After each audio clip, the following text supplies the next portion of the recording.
이혼 가정에서 자란 만 31살 남자. 이제는 행복한 것 같다.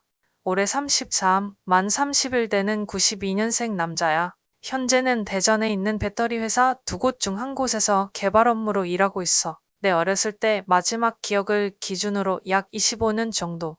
아무도 모르는 내 이야기와 속마음을 익명에 숨어 처음으로 털어내려 해.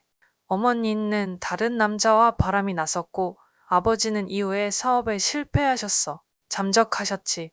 그래, 내 또래라면 다들 알 듯 IMF 때의 일이야. 내 유년기는 할머니 손에서 자랐고, 어린 나이임에도 이혼 가정임을 인지하고 있었어. 할머니와 살면서 초등학교 저학년 나이에 혼자 밥솥으로 밥도 짓고, 가끔 물 안 맞아서 밥이 질어지면 울곤 했지. 그렇게 초등학교 고학년이 되었을 무렵 아버지가 돌아오셨고 셋이 살게 되었지.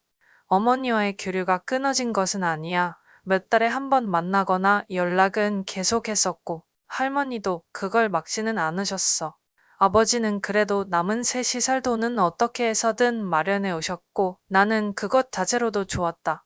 1층과 지하방으로 이루어진 집의 지하방에서 심심하며 중지손가락만한 바퀴벌레가 튀어나오는 집에서 초등학교, 중학교, 고등학교를 보냈다. 매주 일요일 아버지와 함께 가던 목욕탕과 주말마다 집 근처 횟집에서 사다 먹는 2만 원짜리 광어에는 내 최고의 만찬이었다. 고2 무렵 아버지는 하고 있던 일을 정리하고 노점을 시작했어. 나도 학교가 끝나면 같이 도왔고 방학은 내게 노는 시간이 아니었지. 대학을 가는 것도 포기하고 약 4년 정도 장사를 했고 그렇게 모은 돈으로 한 칸짜리 상가를 얻었다. 지금도 그 당시 시간대로 네이버 로드뷰 보면 노점했던 곳, 상가 2개 다 사진이 남아있더라. 그래도 대학은 가야겠지라는 생각에 그해 남은 기간 공부하고 그냥 수원에 있는 한 대학교에 들어갔다. 대학교 1학년이 끝나고 나는 입대했어. 언제나 건강할 것 같았던 할머니는 내가 군대에 가자마자 건강이 급속도로 나빠지셨고 그해 10월 돌아가셨다. 돈이 참 무섭더라. 자기 자녀들은 비싼 옷, 사립학교만 보내주던 작은 어머니가 할머니, 장례식장에서 아주버님 보험금은 얼마나 나왔어요? 라고 물어보는 그 상황이 전역하고 와 알게 되었지만 아버지가 혼자 하시던 장사는 끝이 좋지 못했다. 할머니가 편찮으시고 나서 마치 자신의 불효를 반성이라도 하시듯 가게 문 여는 것보다요. 양원에 계신 할머니를 더 챙기셨고 그렇게 그간 모아놓은 돈도 모두 쓰던 무렵 메르스가 터졌어. 유동인구로 먹고 사는 장사치에게 유동인구가 줄어드는 것은 사형선고와도 같은 일이었지. 그렇게 장사를 접기 시작하셨더라. 내가 말년 휴가에 나온 시절 작은아버지가 추석에 방문하셨어. 할머니가 살아계실 때까지는 명절마다 교류하던 작은 집이었는데 돌아가시고 나서는 연락이 뚝 끊기고 작은아버지만 방문하셨더랬지. 다부진 체격이었던 작은아버지는 교통사고로 다리를 다치셨고 이전과 다르게 돈을 벌이 못하셨나 보더라. 그렇게 되자 집에서는 아버지의 대우도 남편의 대우도 받지 못하던 상황이었지. 집에 다시 가기 싫다는 작은아버지를 아버지는 올려보냈고 얼마 뒤 내가 복학할 무렵에 집에서 혼자 쓸쓸히 돌아가셨다. 그리고 우리 집은 작은 집과 연을 완전히 끊었다. 복학하고 2학년, 3학년 그리고 4학년 여름방학까지는 순탄한 삶이었지만 집에 돈을 벌리기 싫어서 근로장학생, 아르바이트로 기숙사비, 용돈벌이를 하면서 학교를 다녔다.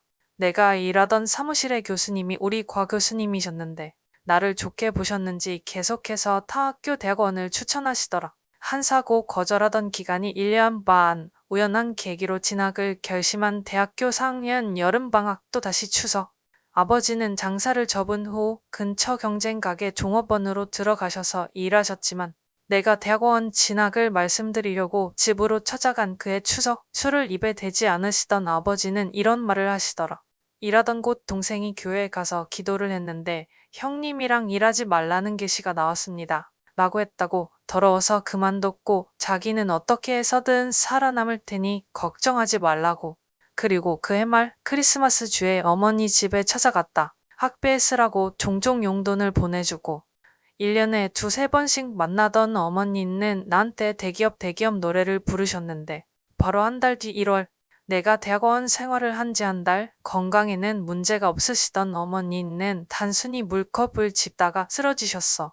원인은 급성 뇌출혈. 한 달 뒤 내 대학교 졸업식에는 졸업을 축하하는 수많은 사람들의 웃음소리가 들렸고, 전화기 너머로 들리는 어머니의 부고 소식을 감추는 듯한 수많은 눈이 내렸다. 대학원 생활은 나름 열심히 했고, 교수님도 이름 있는 분이셨지. 졸업도 했어. 운이 따라 주었는지 취업도 한 번에 성공했다.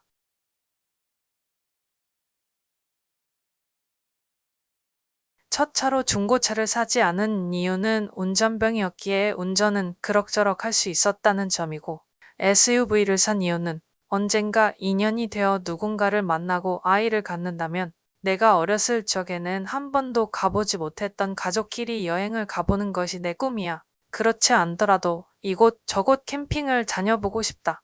수억대의 자산과 행복한 가정을 꾸린 다른 사람들에게는 그저 볼품없는 이제 30대 초과된 남자의 안타까운 삶일 수도 있지만 15년 전 길에서 노점하고 있던 나는 지금 큰 빚 없이 번듯한 직장 하나, 앞으로 20년은 타고 다닐 내 자동차 한 대가 생겼다는 것에 감사한다.